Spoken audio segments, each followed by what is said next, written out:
Hey yo, what is up everybody, it's BMilitant, and today the topic of discussion is going to be whether or not Xbox fans should be worried about the backwards compatibility with the Xbox 360 to the Xbox One.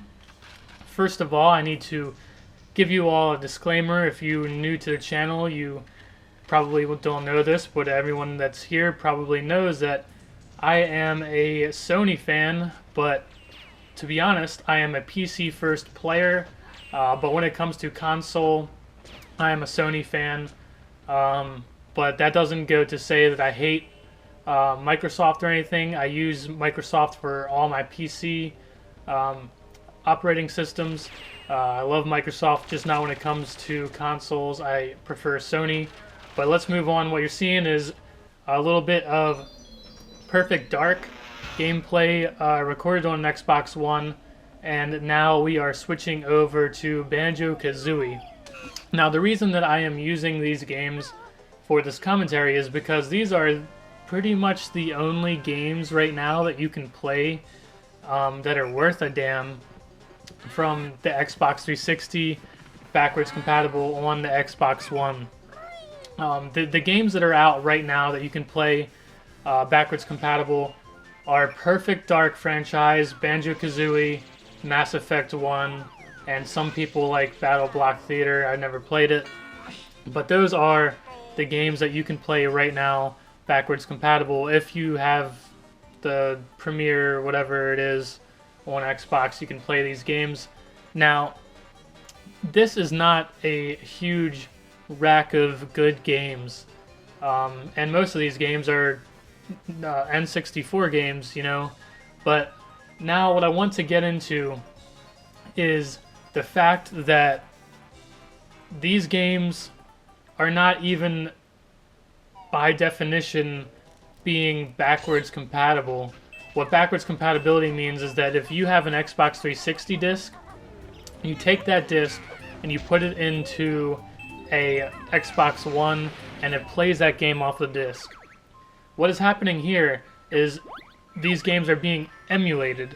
Now, this is a pretty tricky thing, because this is leading up to why I'm saying people should be skeptical of Microsoft's word magic. And what I mean by word magic is that they're saying this is backwards compatibility, which it by definition is not, because these games are being emulated. Now, this is a problem because, as you see right now, the games that are able to be backwards compatible are pretty much only Microsoft games, and there's a huge reason for this. Now, first of all, before I go into some of the negatives, kudos to Microsoft, kudos to Xbox for trying to pull this off, trying to be able to have backwards compatibility.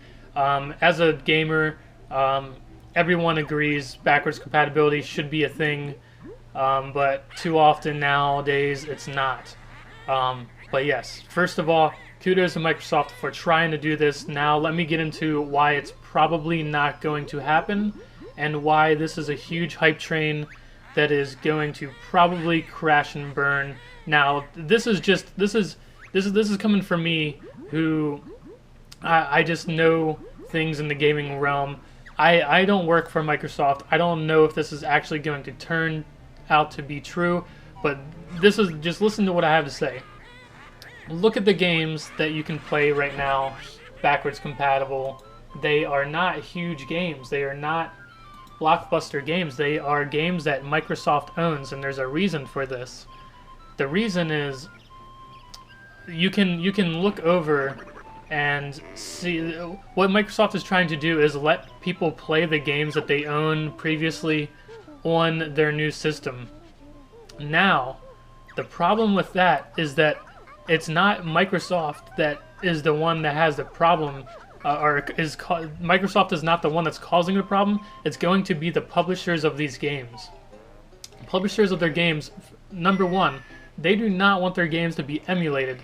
This is not backwards compatibility, this is emulation, and that is finicking with their games. So, there's probably not going to be a lot of people that step up and say, yes, you can emulate our games, you can You can let people play them for free as long as they bought them before or whatever. And this is my huge example why. This is my example. If you look back at PlayStation 4 and the PlayStation Now streaming software, what Sony tried to do is get a huge list of games. They have over 350 games that you can play, streaming backwards compatibilities, you know, like streaming old PlayStation 2 and PlayStation 3 games on your PlayStation 4. Now the problem is there's not a lot of huge blockbuster games. There's no Call of Duty on there. There's no, I don't know, there's no huge franchise games on there, and that's because these are lawyers talking to each other. These are not gamers talking to other gamers to get cool stuff like backwards compatibility to happen. These are lawyers talking, and if you look at the games that are that you can stream and pay money, it's a paid service. Sony has people, you know, they are reselling these people's games, and there's still not a lot of huge games like Call of Duty or any of those other huge blockbuster games on their service, and it's because they don't want it to happen. Now that's the problem here. It's not, Microsoft is not the problem. It's cool that they're doing this, but I'm just saying, watch out. The list of games that they're going to have is not going to be a good list of games. They're going to have, but what Microsoft will give you are the games that they own. Now, let me run down the huge list of games that they own that they're going to bring to you.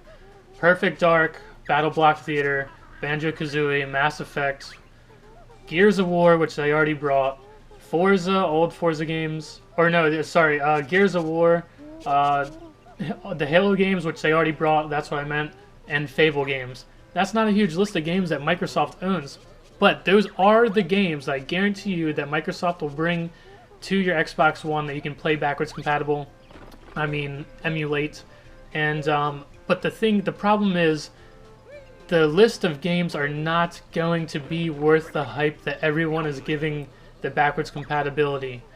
It's going to be a lackluster the third-party games are not going to be there. They're the huge games that made Xbox 360, they're not going to be there. They're just not. Look at, because, and this is what I'm saying, Microsoft is letting you play these games for free as long as you paid for them before. Sony, they are letting you pay money to either buy or rent these games and stream them for a price. These publishers are still getting more income, and they're still not letting Sony get these big games like Call of Duty or, you know, XYZ, the big franchises out there. They're not on the streaming software, and it's been ever since PlayStation 4's launch. Not too long after that, that's when PlayStation Now came out. But this is what I'm saying is, just don't get your hopes up, because it's not Microsoft's fault, but it's the publishers. They just do not want their games emulated. It's not going to happen. All we can do is wait around and see this Christmas and see what games are added.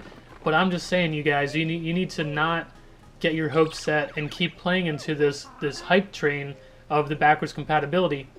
It's just not going to produce. But hey, hopefully I'm wrong. Hopefully all the consoles that come out from after this, they're all backwards compatible. Hopefully everyone can tell me I'm wrong now and that I am wrong, but I just have a bad feeling that I'm not going to be wrong. The emulation is not what is going to get this done. Thanks for watching, guys. Please let me know what you think in the comments. I'm BMilitant. Peace out.